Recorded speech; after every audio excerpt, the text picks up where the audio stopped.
Assalamualaikum warahmatullahi wabarakatuh. Salam sejahtera. Om Swastiastu, Namo Buddhaya, salam kebajikan. Saya Diana Pianti dari SMK Negeri Puspahyang, Kabupaten Tasikmalaya, Provinsi Jawa Barat, peserta pendidikan guru penggerak Angkatan 11 akan menyampaikan trapesium usia dan refleksi nilai serta peran guru penggerak yang merupakan tugas modul 1.2 tahapan mulai dari diri. Perjalanan hidup saya dapat digambarkan dalam sebuah trapesium usia. Pada tanggal 1 November 1984 saya lahir. Kemudian tumbuh memasuki masa sekolah. Lulus sarjana saya memasuki masa kerja. Dan pada saat ini saya berada pada usia 39 tahun.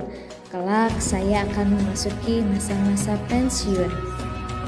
Di saat usia sekolah, tepatnya 16 tahun, saya mengalami sebuah peristiwa negatif, yaitu pada waktu SMA saya memiliki pengalaman kurang menyenangkan dengan salah satu guru matematika.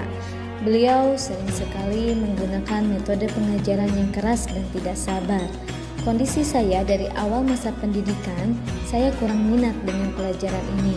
Suatu hari ketika saya tidak bisa menjawab soal dengan benar, beliau marah dan memarahi saya di depan kelas. Saya merasa sangat malu dan tertekan, yang membuat saya makin takut dan tidak menyukai pelajaran matematika. Pengalaman ini membuat saya menyadari pentingnya pendekatan yang lebih sabar dan pengertian dalam mengajar siswa, karena tiap siswa memiliki keunikan masing-masing.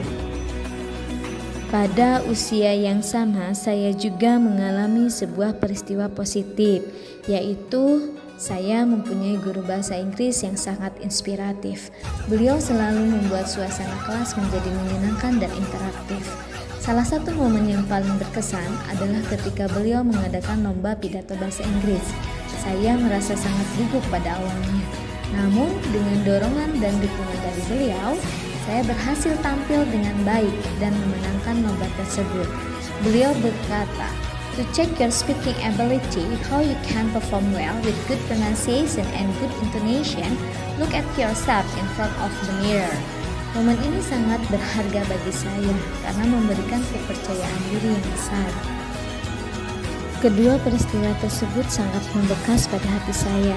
Saya bahkan masih mengingat jelas, walaupun saat ini peristiwa tersebut sudah 23 tahun berlalu. Mari kita merefleksikan peristiwa negatif dan positif yang terjadi pada hidup saya. Tokoh-tokoh yang terlibat pada peristiwa negatif pada waktu itu ialah diri saya sendiri yang pada waktu itu masih SMA. Kemudian ada guru matematika yang membuat saya makin takut. Saya tidak menyukai pelajaran matematika. Sementara pada peristiwa positif yang terlibat adalah diri saya sendiri. Kemudian ada seorang guru yang sangat menyenangkan dan interaktif. Pesan dari beliau, to check your speaking ability, how you can perform well with good pronunciation and good intonation, look at yourself in front of the mirror. Pada saat itu pun saya juga menerima dorongan dari teman-teman yang membuat suasana kelas lebih menyenangkan. Orang tua saya juga terlibat secara tidak langsung dengan memberikan dukungan moral dari rumah. Lantas bagaimana emosi saya pada waktu itu? Mari kita analisis menggunakan roda emosi. Pada peristiwa negatif terjadi, saya merasa ketakutan. Pengalaman dimarahi di depan kelas oleh guru matematika meninggalkan rasa trauma dan ketakutan terhadap pelajaran matematika. Yang kedua, merasa takut gagal. Saya menjadi lebih takut terhadap kegagalan dan dikritik di depan umum. Dan yang terakhir adalah pengalaman ini membuat saya lebih peka dan empatik terhadap perasaan siswa saya. Sementara pada peristiwa positif saya merasa percaya diri. Pengalaman memenangkan lomba pidato bahasa Inggris memberikan dorongan besar pada rasa percaya diri saya. Kemudian yang kedua adalah kegembiraan dan antusiasme. Pengalaman positif ini menumbuhkan rasa cinta dan antusiasme saya terhadap bahasa Inggris yang menjadi salah satu alasan saya memilih menjadi guru bahasa Inggris.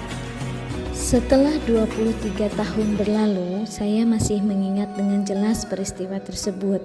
Mengapa momen tersebut masih sangat membekas?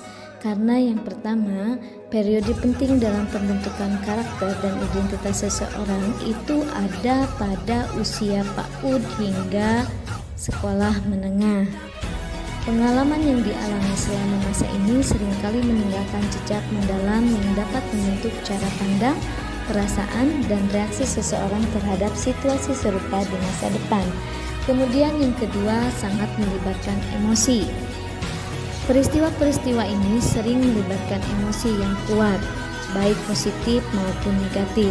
Pengalaman yang emosional cenderung lebih mudah diingat dan memiliki dampak jangka panjang pada seseorang memandang diri sendiri dan dunia di sekitarnya.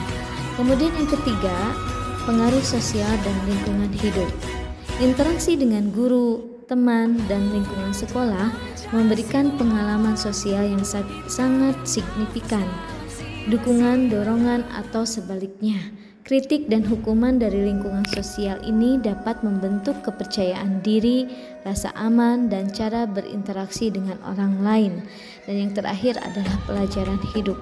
Pengalaman ini seringkali mengandung pelajaran penting yang membentuk nilai-nilai, prinsip, dan sikap hidup seseorang.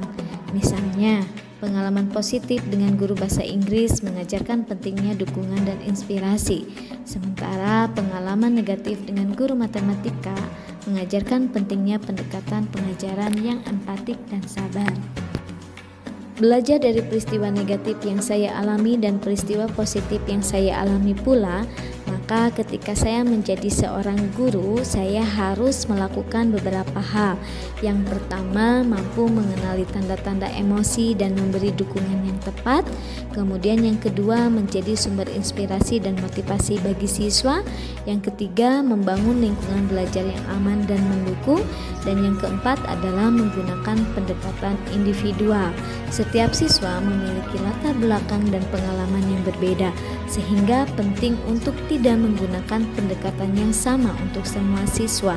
Pengalaman pribadi saya mengajarkan bahwa beberapa siswa mungkin membutuhkan pendekatan yang lebih sabar dan personal. Nilai yang bisa saya ambil dari peristiwa tersebut adalah seorang guru akan membimbing siswa dalam proses belajar yang penuh makna, di mana setiap individu merasa didukung dan termotivasi untuk mencapai potensi terbaik mereka.